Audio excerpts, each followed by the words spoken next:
Namaskar students, welcome back to another lecture.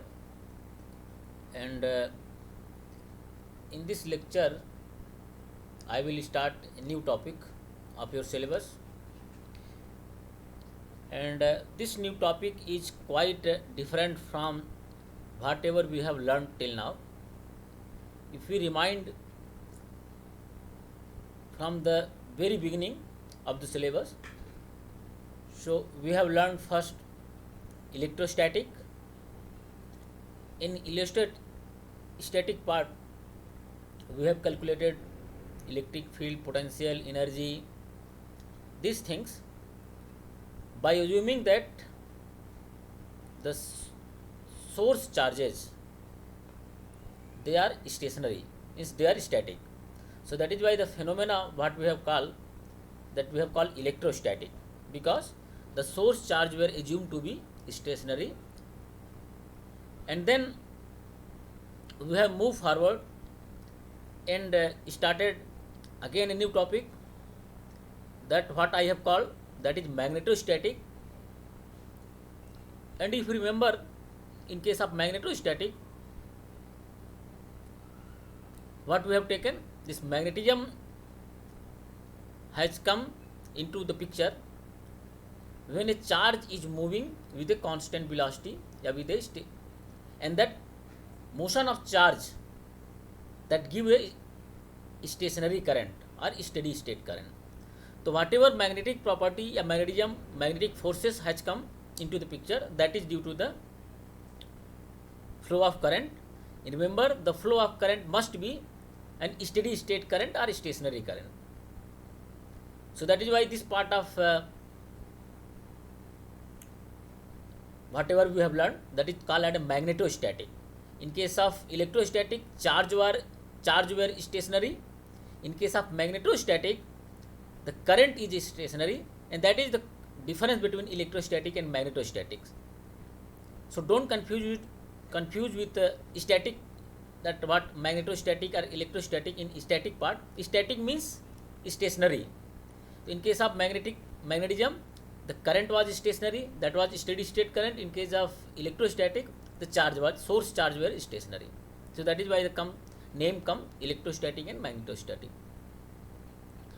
So what today I am going to start, that is quite different from the electrostatic and magnetostatics. Okay, so this part of your syllabus is known as the electrodynamics, and here I will give only the introduction, and maybe in the coming classes you will learn in detail. So in electrodynamics, so if you see the word is there, that is dynamics. Electrodynamics, it means in this case we'll try to combine both electrostatic and magnetostatic part. And the dynamic word is there, that means something will be there which is changing with time. So that is why the electrodynamics is the time varying field, or whatever phenomena will study, that will be time dependent phenomena. That is basically giving a electrodynamics part. And in this case, in case of electrodynamics, we will see that both electrostatic and magnetostatics both are combined together, and if we apply that time dependent phenomena in both cases, then whatever comes out, that is known as the electrodynamics.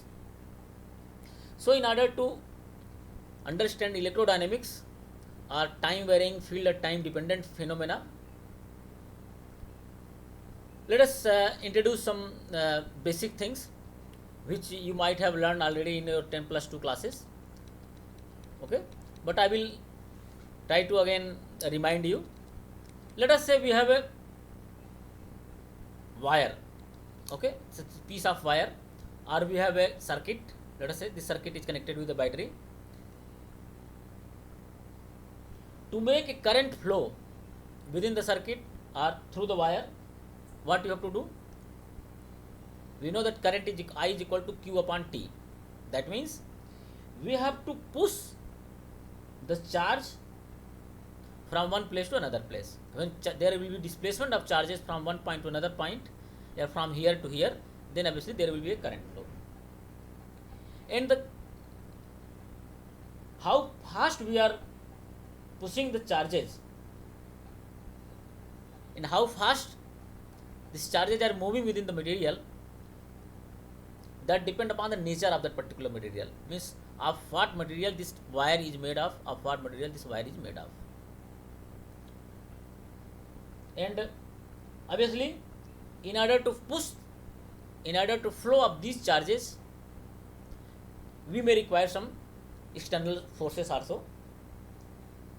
So for most of the materials, it has been experimentally observed that the current density, remember this J is current density, okay? So this current density is directly proportional to the force per unit charge, remember. So this is not force, remember I have written small f vector. So I am defining this new quantity, that is force per unit charges. So experimentally it has been observed that the current density in material, that is directly proportional to the force per unit charges, okay? That means if current is flowing from this place to this place, or in a circuit from, let us say, from this terminal A to terminal B through the wire, means you require some force per unit charge, then current will flow, means current density J will flow. If you remove the proportionality constant J, so that will be giving the sigma into F vector. And don't confuse with this sigma. This sigma is not a surface charge density. Remember, this is not surface charge density. This is simply just a proportionality constant. And this proportionality constant is called as a conductivity of a medium. Okay?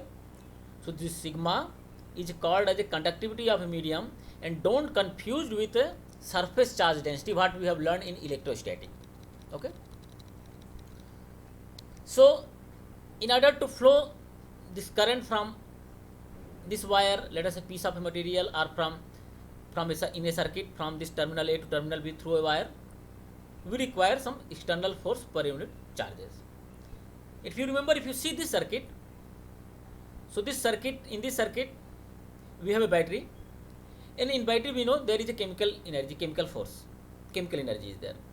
So it means that chemical force, this battery provide a chemical force to the charges, and then this chemical force is converted into an electrical energy, and because of that chemical force, these charges are moving from terminal A to terminal B through the wire.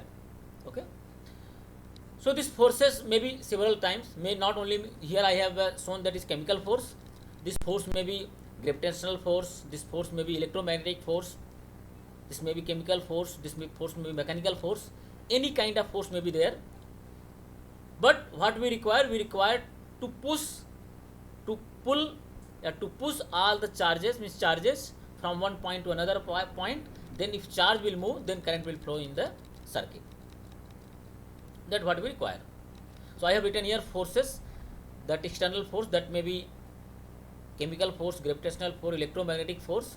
But what we will focus, that is on the electromagnetic forces, means where electric force and magnetic force both are combined, working together. So those are known as the electromagnetic forces. So in case of electromagnetic forces, if you see what we have learned from Lorentz force formula, that is F is equal to Q, that is the charge, into the electric field due to that particular charge. Okay. If there is current, a charge is moving, then obviously this V cross B. So this is basically known as the Lorentz force. F is equal to Q in bracket E plus V cross B. So that is the electromagnetic force.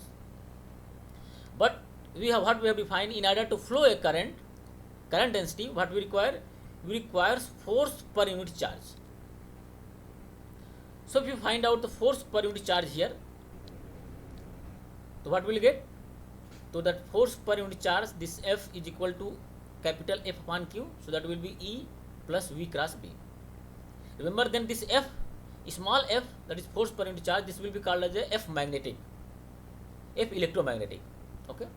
So this, obviously if you put this value, so we know that J is equal to sigma into small f vector. So we can write this current density J is equal to sigma into E plus V cross B.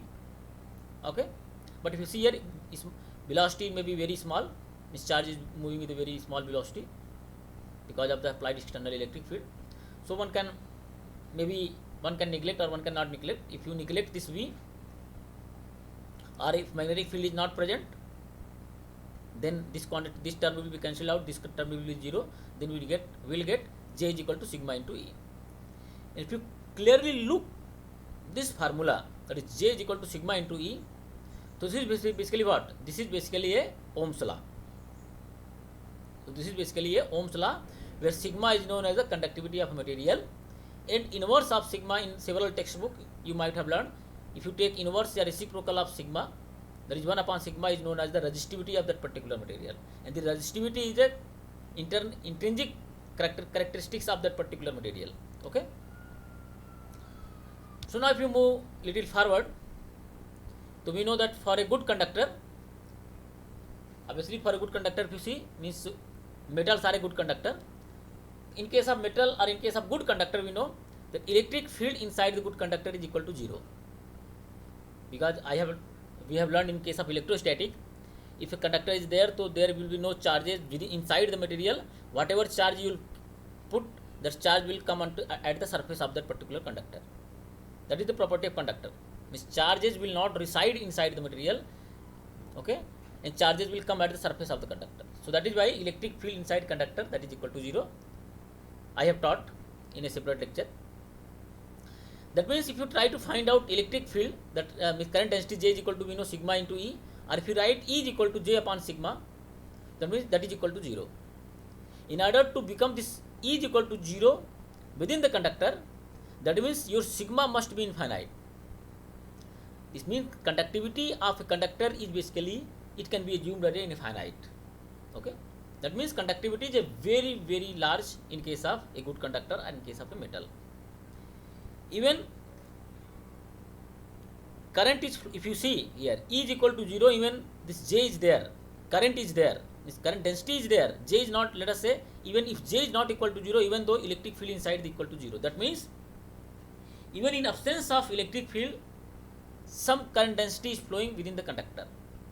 And this is showing some very interesting physics, that this formula tells that this E is equal to 0, that is J upon sigma equal to 0. Even if J is not equal to 0, that means metals are such good conductors that the electric field required to drive the current within the conductor, that is negligible. That means electric, even means in order to flow the current within the conductor, that electric field may be negligible. Means very negligible, very minute electric field is required to flow the current into a conductor. Okay.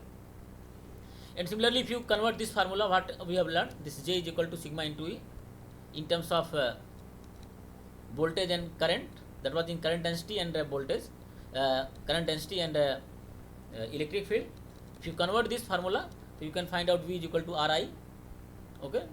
Obviously, how you can do? You can do that just by doing this. We know that current density is equal to that current per unit area perpendicular to the flow, and electric field we know that is E into voltage can be written as E into L. So that is the voltage. Okay. So if you convert this, so in order to do that, you need a one quantity, that R. So that this will be equal to become V, that is voltage difference or voltage, a potential difference, and then R into I, where I is the current, and R is equal to the resistance.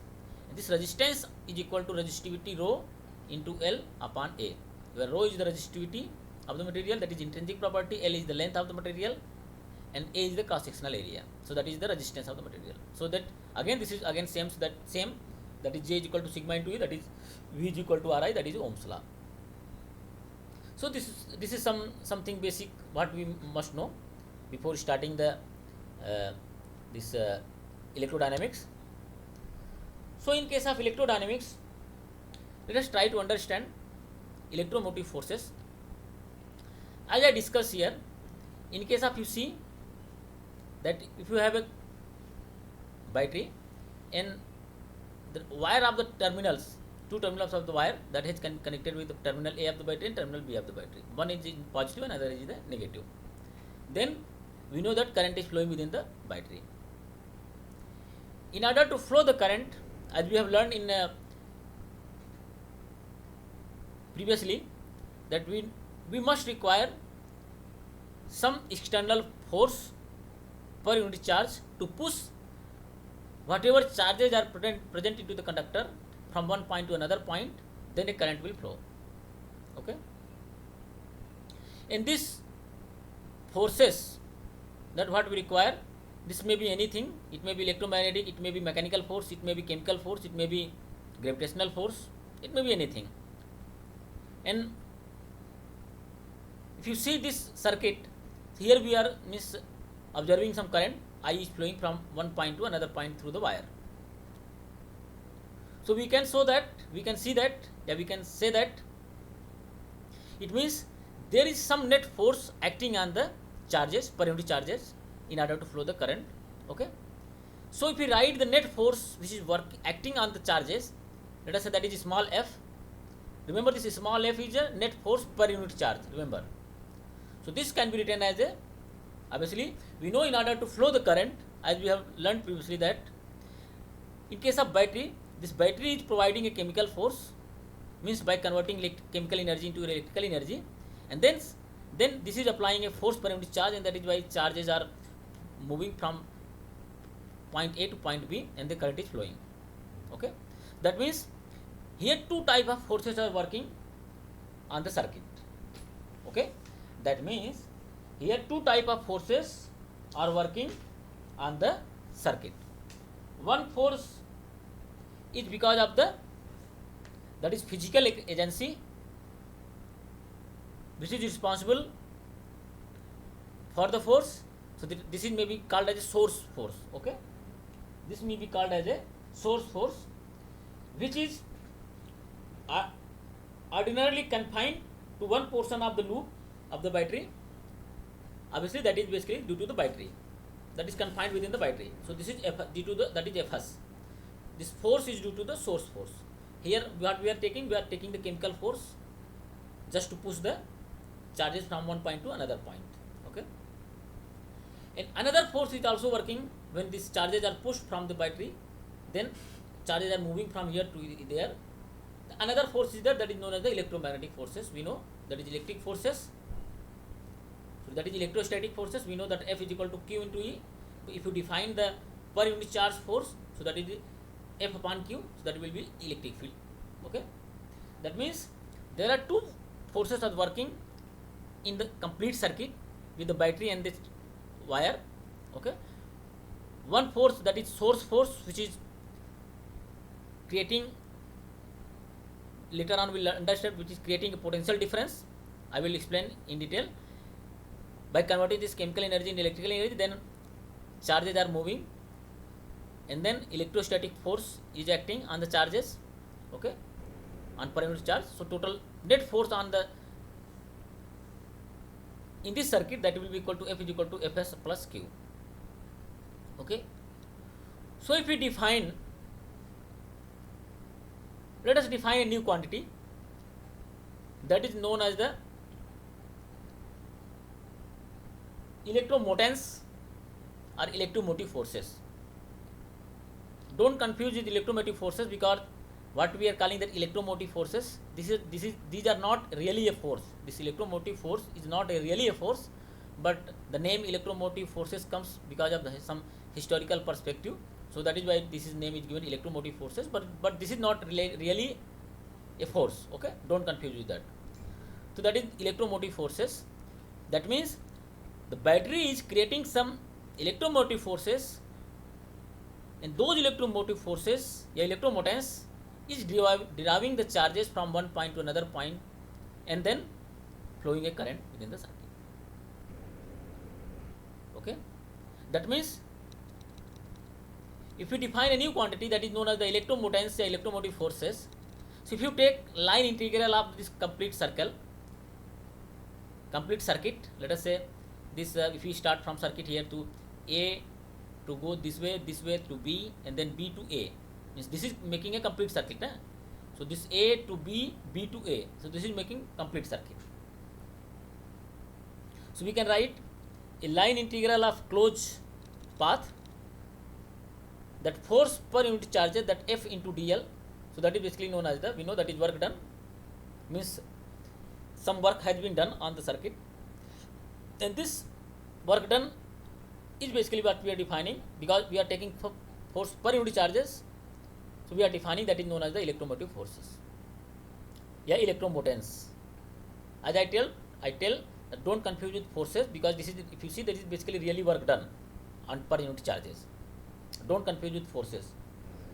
So this electromotive forces is defined as a E, that is line integral of closed path f dot dl, that f small f dot dl, that is equal to EMF, that is electromotive forces. Okay. So in order to find out, let us try to find out the EMF for this circuit, what I have shown.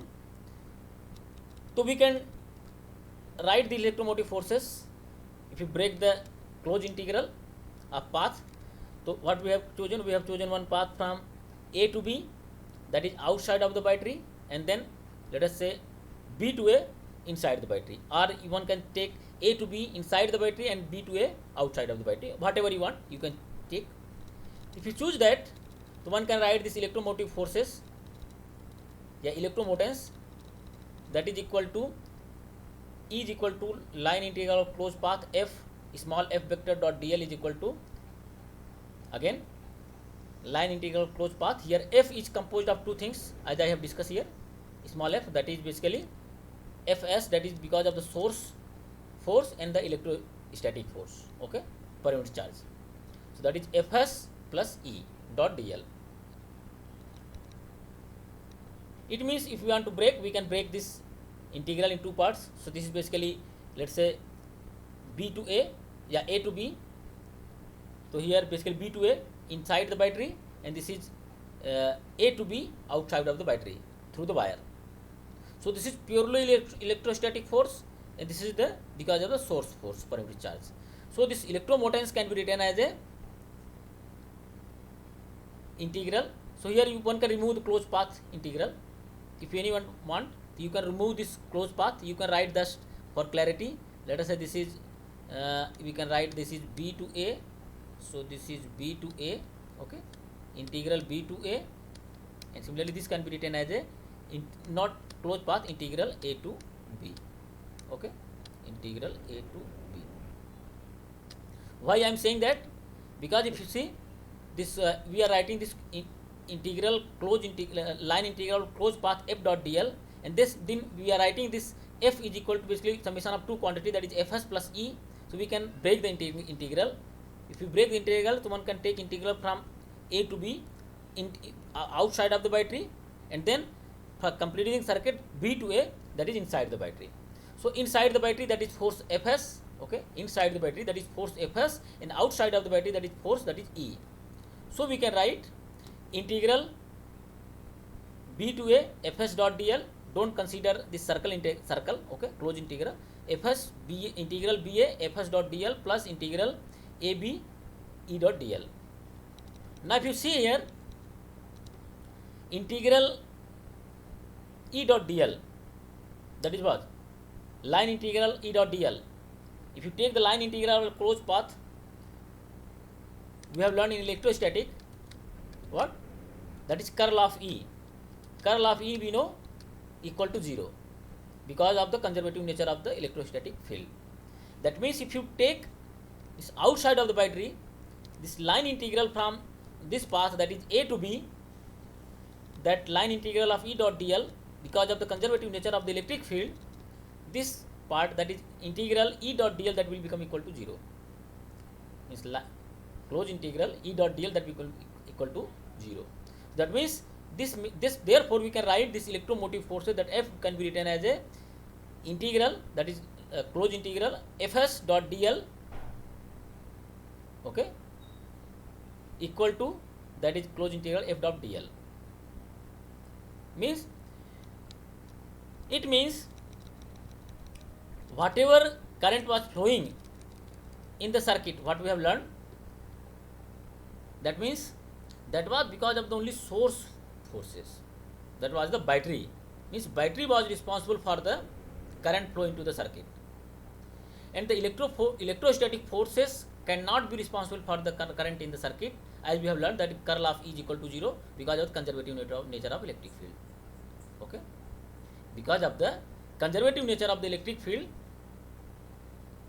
that means electrostatic force is not responsible for the current flow in the circuit, but battery provide a motive force by converting a chemical energy into the electrical energy in setting up a non-conservative electric field.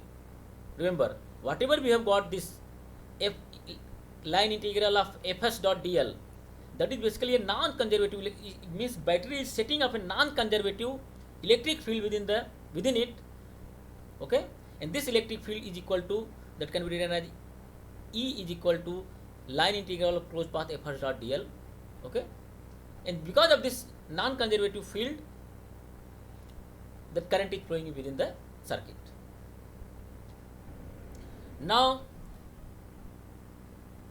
if we write for ideal source, let us say we have a battery which is ideal, then this net force on the charges, that F can be written as 0. If you write this F is equal to Fs plus E, that is equal to 0, so we can write this E is equal to that electric field, electrostatic force per unit charge, that is E is equal to minus Fs. Means this minus Fs is basically playing a role, okay, in order to flow a circuit, which is this minus Fs means the battery is developing a non-conservative electric field within the circuit, and because of that non-conservative electric field, a current is flowing. Okay, therefore, and we can write this electric field, because this is non-conservative electric field, so we can write this electric field in terms of a potential difference. Okay, so if we try to write, so we can write as I said inside the battery we can write this potential difference. If you write the definition of potential difference, that is, we know E is equal to minus grade phi or grade V, or we can write grade V potential is equal to minus integral for a path, given path A to B. So it means that, let us say we have a if you have a, let us say, wire, something like that, if you have a point and we have a B point. Okay, so if you want to write potential difference from this point to this point, so we have to write we have to take line integral of electric field, okay, from A to B minus of that. So potential difference V is equal to minus integral A to B E dot dl. Okay, and here if you see that this electric field what we have observed, that is the non-conservative in nature. Because of non-conservative nature of the source electric field which is developed by the source, then we can get some line integral. So if we get line integral, that minus integral A to B, that is minus Fs dot dl. Okay, so this is because of the source. So minus minus plus, so we can write V is equal to A to B Fs dot dl, or we can write, I have taken A to B. If you go back to the A to B, means here if you see, in case of battery, let us I am taking A to B, this is for closed path, this is providing battery, and the B to A, that is outside of the battery. Outside of the battery we know that electrostatic force, that is Fs is equal to 0, but inside the battery Fs is there, so we can write in terms of closed path that same equation. So here if you see, so I have written A to B Fs dot dl plus B to A, that is Fs dot dl, and this B to A, that is Fs dot dl, that is basically outside of the source, and outside of the source we know that Fs is equal to 0, so this expression is equal to 0. That means this, by adding this expression, this equation will not change. Okay, by adding this expression, this total expression will not change, because this is equal to 0. So it means we can write this V is equal to, that is a line integral of closed path Fs dot dl. If you see this equation, that is line integral of closed path Fs dot dl, that is how much? That is equal to what we have defined, that is equal to electromotance or electromotive forces. So that means electromotive forces in a circuit by applying a battery, basically battery is developing a potential difference between the terminals. Okay, that means one can say that electromotive forces or electromotance of a circuit, that is basically equal to the potential difference between the circuit, between the terminals. So the function of battery, therefore we can say the function of the battery in any circuit, that is basically is to establish and maintain the potential difference equal to the electromotive forces. Here if you see, here this is potential difference and this is electromotive forces. So that means what is the use of, one can say what is the use of battery? The use of the battery is that it establish and maintain the potential difference equal to the electromotive forces within the circuit. So in order to means one can define that electromotive forces that is equal to the potential difference, means can also be interpreted as a work done per unit charge.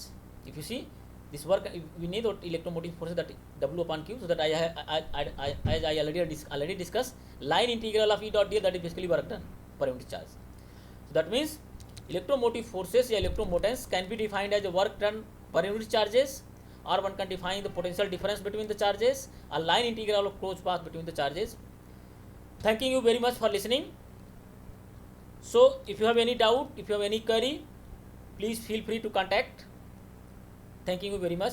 So in next lecture I will start another topic, that is again electromotive forces, but that is on motional EMF, that is motional electromotive forces. Thank you very much. If you have any doubt, comments, please write on YouTube channel.